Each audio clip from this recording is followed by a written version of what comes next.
আপনারা যারা স্ত্রীদেরকে বেপরদা ছেড়ে দেন, আছে না?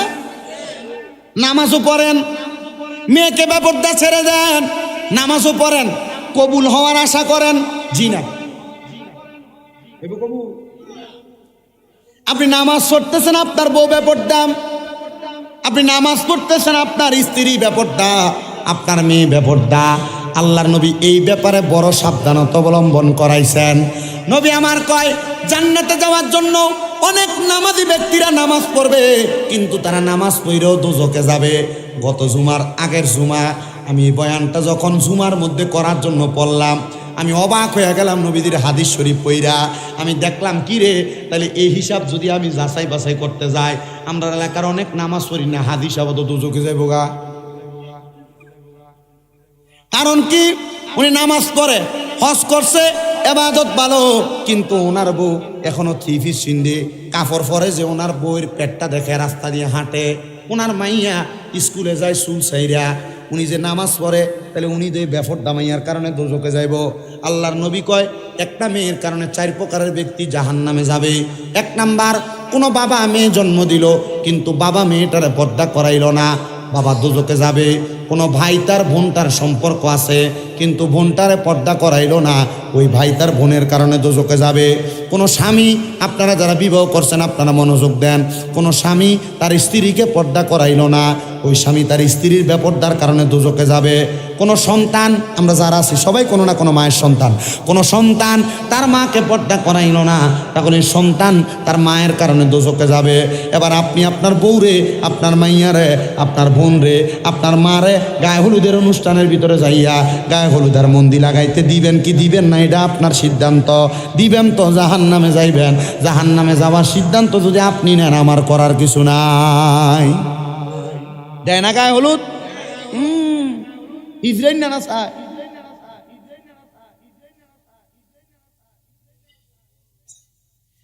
এই ব্যাপারে বড় সাবধান।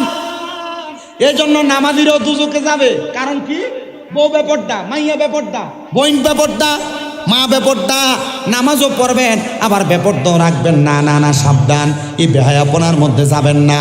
তবে আমি কিছু পুরুষদেরকে সাবধান, একটু মনে রাখবেন, আপনারা যারা প্রাপ্তবয়স্ক হয়েছেন, আল্লাহর নবী বলেছেন, এই প্রাপ্তবয়স্ক পুরুষ যারা শায়েখ জানি, যদি এটা মুরব্বী হয়, প্রাপ্তবয়স্ক বুড়া বয়সের মধ্যে যাইয়া রাস্তার মধ্যে অন্যান্য মহিলাদের দিকে তাকায় থাকে, এটার কারণে এ শায়েখ জানি বুড়া বয়সে জিনা করি না, বেটা জাহান্নামে যাইব। নবীজি কিভাবে বুঝতাম? আল্লাহর নবী, রহমতের নবী হাদিস দিয়া বোঝাইতেছে। দেখবেন আছে না অনেক বেড়াই, একবারে মনে করেন যে এর ঘরের বউ আছে, তবুও বাইরের মহিলাদের সাথে মনে করেন খুব একবারে কথা বলতে, ভাবিদের সাথে কথা বলতে খুব ভালো লাগে, আছে না, এমন আছে না? এই নবীজি এদের কথা বলছেন, নবীজি বলছেন এই ব্যাপারে বড় সাবধান। ও মুসলমানের দলেরা, আমি জানতে চাই, ওই দুনিয়ার জমিন থেকে যখন আমি নবীজি মেরাজে আসলাম, জাহান্নাম দেখার সময় আমি নবী দেখছি অনেক বৃদ্ধ বৃদ্ধ বুড়ারা জাহান্নামের মধ্যে।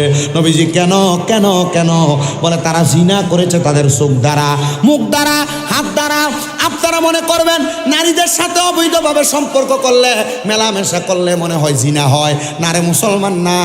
কোনো নারীর দিকে অবৈধভাবে তাকাইলে চোখের জিনা হয়। এই চোখটার মধ্যে উপরে ফেলা হবে, চোখটা থাকবে না। কোনো নারীর সাথে জিনা করার জন্য যে পাও দিয়া দেখা করার জন্য যায় না, পাও দিয়া দেখা করার জন্য কেউ যখন তার পাও দিয়া হাইটা যায়, তার পায়ে জিনা হয়। কোনো মহিলা অবৈধভাবে তার হাতের মধ্যে কোনো পুরুষ যদি ধরে, তাহলে তার হাতের জিনা হয়। কোনো মহিলার সাথে অপ্রয়োজনীয় কোনো কথা জবান দিয়া যদি কেউ বলে, তাহলে তার মুখের জিনা হয়। পোলাপান সাবধান, নিজের মোবাইল দ্বারা অন্য মহিলাদের সাথে কথা বলতে সাবধান, তারা এমন অবৈধ সম্পর্কের সাথে লিপ্ত, বড় সাবধান। বলে কারণ কি? কারণ এটার কারণে আপনার জবানের জিনা হবে, চোখের জিনা হবে, কানের জিনা হবে। কারণ কান দিয়ে আপনি অবৈধ মহিলার গলা, কানের আওয়াজ শুনতে পাইলেন। এবার আপনারা মনে করেন, ও মুসলমান, জান্নাতি আর জাহান্নামী তো এই খাসিয়তের কারণে এক হইতে পারে না। আল্লাহ নবী কয়, আসহাবুল জান্নাতি হুমুল ফাইজুন। আল্লাহর কোরআন বলে, যারা জান্নাতি তারা সফল কাম। নবী গো কেন? কারণ যারা জান্নাতি তারা দুনিয়াতে উপহার পাইতে পাইতে কবরের মধ্যে যায়। ইয়া রাসূলুল্লাহ কিভাবে?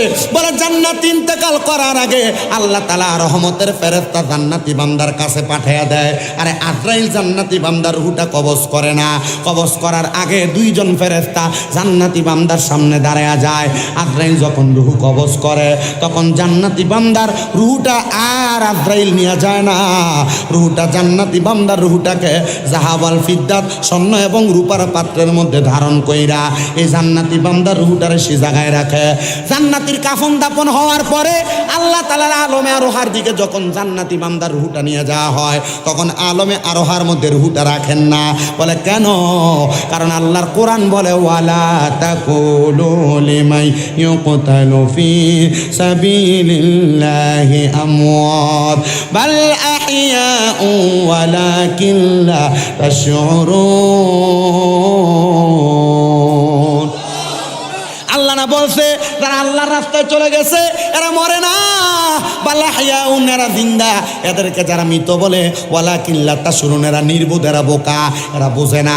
আপনি যদি নামাজি হন, আপনি যদি ভালো কাজ করনেওয়ালা হন, আপনি মারা যাওয়ার পরে আপনার রুহুটা নেওয়া হবে না, আপনার রুহুটা আপনার মাঝে ফিরিয়ে দেওয়া হবে। কারণ ইমানদার যারা, মুমিন বান্দা যারা, তারা মরে না, কারণ তারা দুনিয়ার জমিন থেকে ইন্তেকাল করে বা বিন ফিয়ালের ওজনে স্থানান্তরিত হয়, জায়গা পরিবর্তন করে। মারহাবা বলেন মারহাবা। এরা দুনিয়াতে যেমন সংসার কইরা আনন্দ ফুর্তিতে জীবন কাটায়, এরা কবরে যাওয়ার পরে আল্লাহর ইবাদত কইরা আনন্দ ফুর্তিতে জীবন কাটায়। এজন্য যারা জান্নাতি তারা দুনিয়াতেও আনন্দ পায়, কবরে আনন্দ পায়। ও মুসলমান, এই জন্য দুনিয়াতে চলাফেরা করা অবস্থায় যেন আপনি আনন্দে আরামায়েশে থাকতে পারেন, সেইভাবে চলাফেরা করবেন। শুনেন, আমি আল্লাহর একজন বান্দা হাম্মাদ নামক ওই ব্যক্তির আমি ছোট্ট একটা ওয়াকিয়া কারগুজারি আমি আপনাদেরকে শোনায় দিতে চাই। হযরতে হাম্মাদ নামক ব্যক্তি, উনি আল্লাহ পাকের বড় সাচ্চা পাক্কা বন্ধু, বলখ এলাকার মধ্যে বাড়ি। হযরত হাম্মাদ বলতেছে, জগতের মানুষ, আমি হাম্মাদ যখন এলাকার মধ্যে বসবাস করি, আমি আল্লাহ তাআলার ইবাদত একটু বেশি করি, 5 ওয়াক্ত নামাজের পাশাপাশি নফল ইবাদত আমি বেশি করি। এবার আপনারা বলেন, 5 ওয়াক্ত নামাজের পাশাপাশি আরো বাড়তি নামাজ আছে না নাই? বাড়তি নামাজ আছে না? যেমন ফজরের আগে তাহাজ্জুদ আছে, এশরাকের নামাজ, আওয়াবিন নামাজ, চাশতের নামাজ আছে না? নামাজ সালাতুল হাজতের নামাজ, সলাতুল ইস্তেসকার নামাজ, 5 ওয়াক্ত ছাড়া তারা 6 ওয়াক্তের কথা বললাম, আরো আছে এমন অনেক নামাজ আছে না? অনেক নামাজ। হযরত হাম্মাদ রাহমাতুল্লাহ আলাইহি বলেন, আমি ফজরের নামাজের পরে এশরাকের নামাজ আদায় কইরা, এশরাকের নামাজ আদায় করার জন্য ফজর থেকে আমি অপেক্ষা করতে লাগলাম। বেশি উপরের ক্লাস না, মাদ্রাসায় মাত্র মেশকাতুল মাসাবি কিতাবুস সালাত অধ্যায়ের ভিতরে হাদিস শরীফ। নবীজি বলছেন, আমি নবীজি কখনো ফজরের নামাজ আদায় করে সূর্য ওঠার আগ পর্যন্ত এশরাকের নামাজ না পড়ে উঠতাম। নবীজি বিছানা নামাজের মুসল্লা ত্যাগ করতেন না। সুবহানাল্লাহ কোন? হযরত হাম্মাদ বলে, নবীজির এই আমলটা আমি করতাম। আমি সব সময় ফজরের নামাজ পড়া এশরাকের নামাজের ওয়াক্ত সময়ের জন্য অপেক্ষা করতাম। হযরত হাম্মাদ বলেন, আমি যখন অপেক্ষা করতে লাগলাম, ওই দিন আমার শরীরটা বড় ক্লান্ত, পরিশ্রান্ত শরীর নিয়ে আমি এশরাকের নামাজ আর পড়তে পারলাম না। আমি আমার নামাজের মুসল্লাটার মধ্যে ফজরের নামাজের পরে ঘুমায় গেছি। ঘুমানোর পরে হঠাৎ করে আমি দেখতে পাইলাম, আমার চোখের সামনে একটা মানুষ দেখা যায়, যে মানুষটার নাভি থেকে মাথা পর্যন্ত বড় ভালো সুন্দর দেখা যায়, কিন্তু মানুষটার নাভি থেকে পায়ের তালু পর্যন্ত আগুন ধাউ ধাউ করে জ্বলতেছে। জোরে কন্যা উজুবিল্লাহ। হযরত হাম্মাদ বলে, এমন অপেক্ষা অবস্থা দেখাম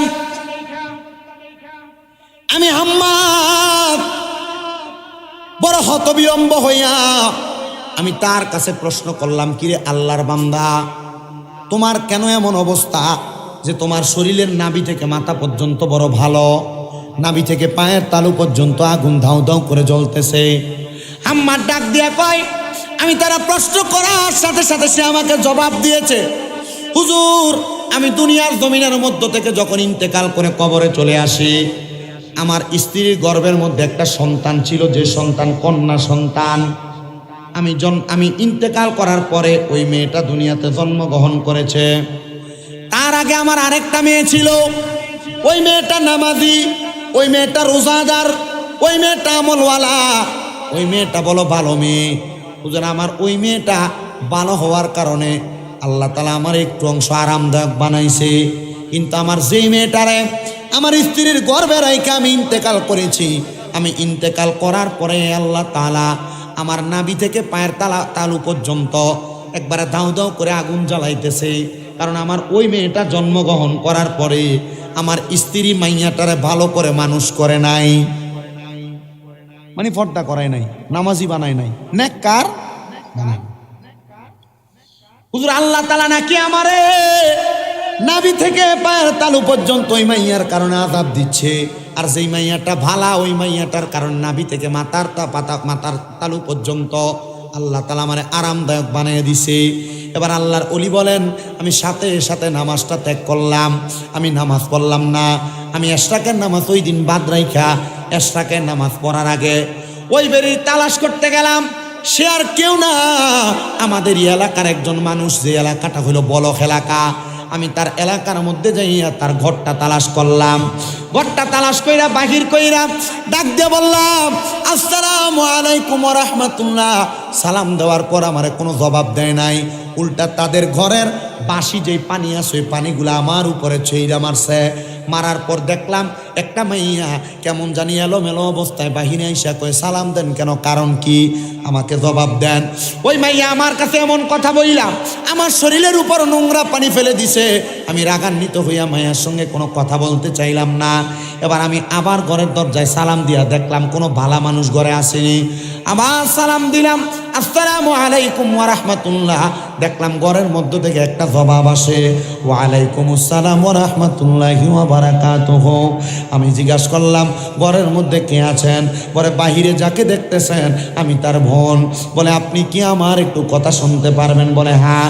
বলে আপনার আব্বা ইন্তেকাল করেছে, কথাটা সত্য? হ্যাঁ, আমার আব্বা ইন্তেকাল করেছে। বলে ইন্তেকাল করার পরে আপনার আব্বা কোথায় আছে আপনি কি জানেন নাকি? বলে না না না, আমি আমার আব্বার খবরটা এখনো ভালো করে জানি না। বলে কেন জানেন না? বলে না জানার কারণ হইল আমার আব্বা তো মারা গেছে, কবরের খবর সম্পর্কে আমরা কোনো কিছুই জানি না। বলে তাহলে শুনেন আপনার আব্বা কবরে কেমন আছে? কেমন আছে বলেন? বলে আপনার আব্বার নাভি থেকে মাথার তালু পর্যন্ত সুন্দর আছে, ভালো আছে, কিন্তু আপনার আব্বার নাভি থেকে পায়ের তালু পর্যন্ত আগুনের মধ্যে জ্বলতাছে। বলে কারণ কি? বলে কারণ হইল আপনার বাহিরে থাকা বোনটা। বলে কেন? এই বোন তো আমার আব্বারে কোনোদিন দেখে নাই, আমার আব্বা এই বোনটাকে মায়ের গর্ভে রেখে ইন্তেকাল করেছে। বলে হ্যাঁ, ওই বোনটা আপনার মতো নামাজি হয় নাই, আপনার মতো শালীন হয় নাই, আপনার মতো পর্দাওয়ালা হয় নাই, আপনার মতো আদবওয়ালা হয় নাই। এই জন্য এই বোনটা বেপর্দা হওয়ার কারণে, অশালীন হওয়ার কারণে আল্লাহ তাআলা আপনার আব্বার কবরে আযাব দিয়ে দিয়েছে। ওই মাইয়াটার সাথে সাথে আল্লামা হাম্মাদ নামক ব্যক্তিটা কদমের মধ্যে ঝরায়া ধরা বলছে, হুজুর আমি আমার আব্বা জানলে কোনোদিন দেখি নাই, কিন্তু আমার আব্বা জান নাকি আমি এই মাইয়ার জন্য জাহান্নামের আগুনে জ্বলতাছে। হুজুর গো, আপনি আমারে একটু অনুমতি দেন, আমারে সবক প্রদান করেন, তালিম প্রদান করেন, আমার আব্বা জান কেমনে মুক্তি পাবে। ডাক দিয়ে কয়, মাইয়া শোনো, তুমি যদি তোমার আব্বাকে কবরের মধ্যে শান্তিতে রাখতে চাও তাহলে তুমি এখন থেকে নামাজি হয়ে যাও, পর্দাওয়ালা হয়ে যাও, আমার কাছ থেকে তালিম প্রদান করো। তুমি এখন তালিম নিয়া তুমি তোমার জীবনটাকে পরিবর্তন করো। ও মাইয়া বলেন, আমি আমার জীবনকে পরিবর্তন করতে লাগলাম, আমি হুজুরের কথা মোতাবেক পর্দা করতে লাগলাম, অশালীনভাবে আমি আর চলি না, আমি নামাজ পড়তে লাগলাম, ইবাদত করতে লাগলাম। কিন্তু আমার হুজুরে বললাম, হুজুর আমি যে আজকে আমাকে পরিবর্তন করে নামাজি হয়ে গেলাম, আমার আব্বার কবরে কি খবর একবার আপনি বলেন না। হুজুর ডাক দিয়া কয়, মা তোমার আব্বাকে ওই দিন দেখার পরে আর আমি স্বপ্নে দেখি নাই। মনে রাখবেন মুসলমান, যদি কখনো আপনার মা আপনার বাবা আপনার স্বপ্নে দেখা দেয়, দাদা দাদি স্বপ্নে দেখা দেয়, মনে করবেন তারা কবরে বড় খারাপভাবে আছে, কবরের অবস্থা বেশি ভালো না। এজন্য মাঝে মাঝে তাদের জন্য যে একটু দোয়া করবেন। কথা বুঝতে পারছেন? স্বপ্নে যদি মা বাবাকে দেখেন, দাদা দাদিকে দেখেন, বা আত্মীয় স্বজনকে স্বপ্ন দেখেন, কি করবেন? এদের জন্য দোয়া করবেন, পারলে কবর জিয়ারত করবেন, কোরআন শরীফ পড়ে দোয়া করবেন। কারণ কি? কারণ এরা কবরে কষ্ট থাকলেই আত্মীয় স্বজনদেরকে সাক্ষাৎ দেয়। ইবনে সিরিনের স্বপ্নের তাবির পড়ে দেখলাম যে আসলে কথা সত্য।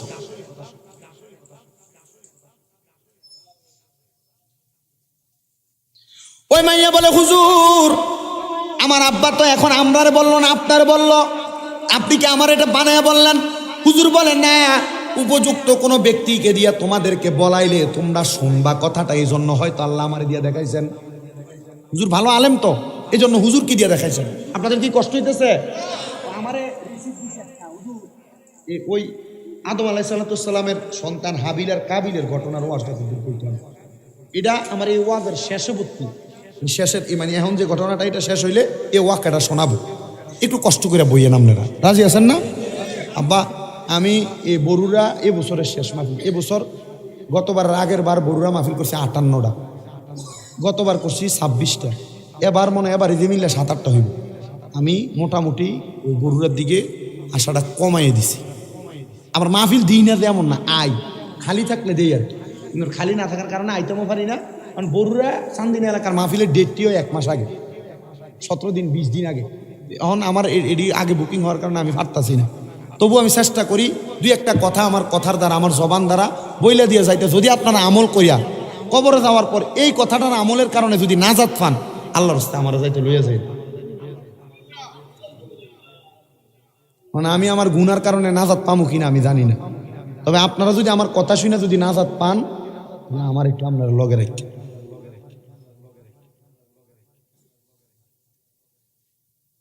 আপনারা এখন যারা আছেন সবাই বাস কারালো, কারণ যারা যায় রাইতে 12টা বাজে না, যারা ঘুমাইন না এরা চলে গেছে।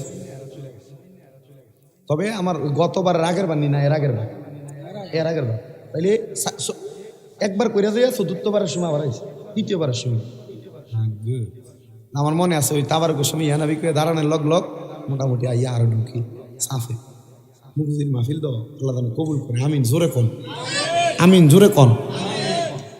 ওই মাইয়া ডাক দিয়া কয়, হুজুর এখন দিয়ে আর আব্বারে দেখি না। হুজুর কয়, আমি নিজেও তো দেখি না, তুমি দেখবা কেমনে? আমারও দেখতে মন চায় মাইয়া, তবে আমি তোমার কাছে একটা কথা বলি, দেখার একটা ব্যবস্থা আছে, তুমি কি দেখতে চাও? হুজুর হ্যাঁ দেখতে চাই আমার আব্বাকে। আপনাদের যাদের মা বাপ কবরে, আপনারা চাইলো আব্বা আম্মা কবরে কেমন আছে দেখতে পারবেন। কেমনে? আল্লাহর নবীর হাদিস এবং আল্লাহর কোরআনকে একসাথে কইরা আলেম উলামাগণ যাচাই করছে, কেউ যদি তাহাজ্জুদের নামাজ আদায় করে, কোন নামাজ? তাহাজ্জুদের নামাজ আদায় করে, আল্লাহ বলেন ওয়া মিনাল লাইলি ফাতাহাজ্জাদ বিহি নাফিলাতাল লাকা আসা আইয়াবাসাকা রাব্বুকা মাকামাম মাহমুদা। নবীজিকে বলছেন আপনি রাতের কিছু অংশে তাহাজ্জুদের নামাজ আদায় করেন, অতি সত্বর আপনাকে সম্মানিত জায়গা মাকামে মাহমুদ দেওয়া হবে, প্রশংসার জায়গা।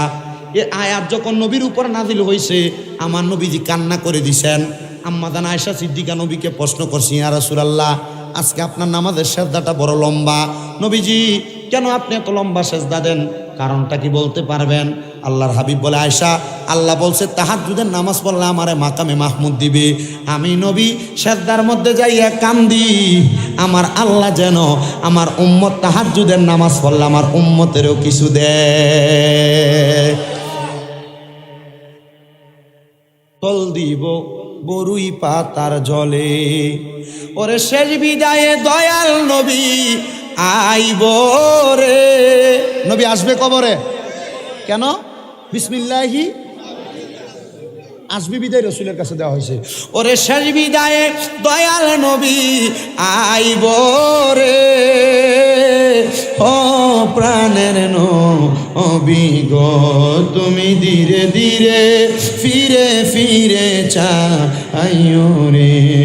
তোমায় ডাক দিলে বলার প্রাণে চাইও রে, মাওলা ডাক দিলে শেখের দিকে চাইও রে, ও প্রাণের মাওলা রে তুমি ধীরে ধীরে ফিরে ফিরে চাইও রে।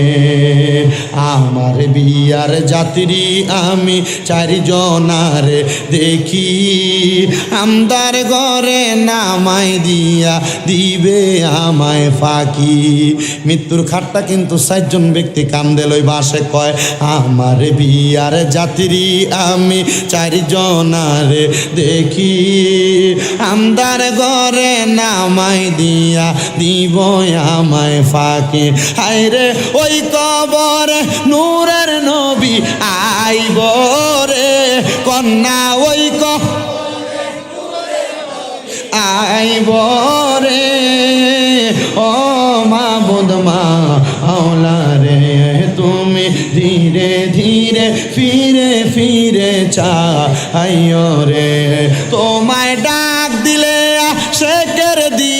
চাইও রে, বলেন ডাক দিলে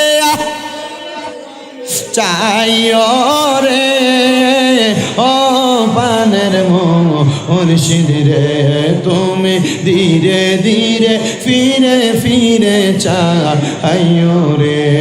চাঁদের রাইতে আইসো গো মুর্শিদ চাঁদের বাহার, তোমার গলায় দেব আমরা প্রেমের একটা হার। তোমার আত্মাতে আত্মা মিশাইয়া রাইখো রে, তোমার আত্মাতে আত্মা মিশাইয়া রাইখো রে, ও পানের মুর্শিদ রে, তুমি ধীরে ধীরে ফিরে ফিরে চাইও রে। মুসলমান ও মুগুজি মধ্যপাড়ার যুবক, ও মুগুজি মধ্যপাড়ার পর্দার অন্তরালের আমার মা বোনেরা, একটু মনোযোগটা লাগে বয়ানটা শোনার চেষ্টা করো। আল্লাহর বান্দা মুহাম্মদ, আল্লাহর বান্দা দুনিয়ার জমিনের মধ্যে গুনাহ করতে করতে জীবন বেকার করেছে, গুনাহ মাফের কোনো মাধ্যম দেখে না।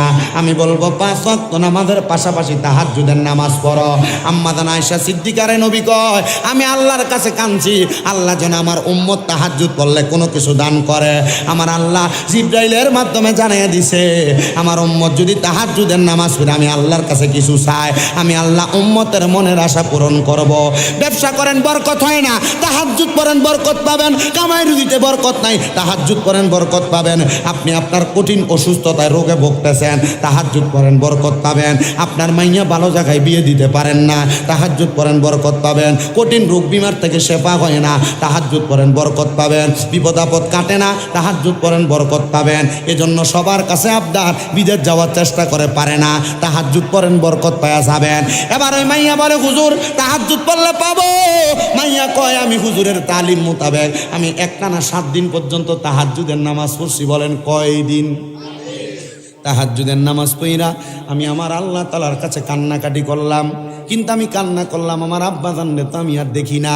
যখন আমি শেষ বেলায় আমার আল্লাহ তাআলার কাছে কান্না করতে লাগলাম, কান্নারত অবস্থায় আমি হঠাৎ করে দেখলাম আমার ঘরটা একটা আলোতে কেমন জানি প্রকম্পিত হয়ে গেছে, একটা আলোতে ঝলমল করতেছে। মাথাটা উঠাইয়া দেখলাম আমার ঘরের মধ্যে কে জানি একজন হাজির। আমি জিজ্ঞাসা করলাম কে আপনি? বলে যেই নবীজির আদেশ, যেই নবীজির কথা মোতাবেক, যেই নবীর আমল তুমি করতেছো ওই নবী আমি রহমাতুল লিল আলামিন। ইয়া রাসূলুল্লাহ আপনি আমার ঘর মোবারক ঘরের মধ্যে কেন আগমন করলেন? রসুল বলতেছে আব্বারে তো দেখতে চাও, শ্রদ্ধার মধ্যে অবনত হইয়া যাও। মাইয়াকে আমি রসুলের কথা মোতাবেক শ্রদ্ধার মধ্যে অবনত হইলাম। মাইয়াটা কি ভালো আসিল না খারাপ? এটা খারাপটা, এটা কোনটা? বাপের কথা হই না কি হয়েছে? আব্বা আজাবে আছে শুনে কি হয়েছে? ভালো হয়েছে। এ মাইয়া কয় 3 সপ্তাহ নামাজ পড়ার পরে 5 ওয়াক্ত না তাহাজ্জুদ, 3 সপ্তাহ নামাজ পড়ার পরে দেখলাম আমার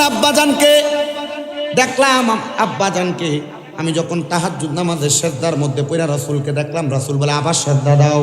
আমি দেখলাম সুন্দর একটা গালিচাওয়ালা জায়গার মধ্যে আমার আব্বাজান। জিজ্ঞাসা করলাম বাবা কেমন আছেন, কোন জায়গায় আছেন? আমি তাকে দেখলাম আমার আব্বা একবার ডাইনে তাকায়, একবার বামে তাকায়, একবার সামনে তাকায়, একবার পেছনে তাকায়। আমি প্রথম বুঝলাম না, আমার আব্বা 2 বার তাকাইলেন, বুঝলাম না। 3 বার তাকানোর পরে দেখলাম আমার আব্বার ডাইন দিকে 70 জন, বাম দিকে 70 জন, সামনে 70 জন, পেছনে 70 জন। জিজ্ঞাসা করলাম আব্বা এরা কারা? বলে এরা হইল তুমি মাইয়ার তাহাজ্জুদ নামাজের পাহারাদার। ও আব্বা কেন? বলে এরা আসছে আমি আব্বা জানের কখন কি লাগবে জান্নাতে দেওয়ার জন্য।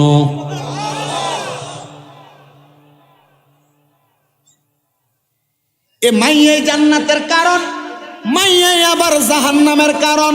যদি বালা হয় বালা, খারাপ হইলে খারাপ। এবার বালা বানাইবেন না খারাপ বানাইবেন আপনার কাছে।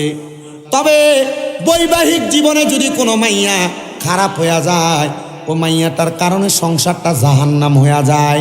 কথা কন ঠিক কিনা?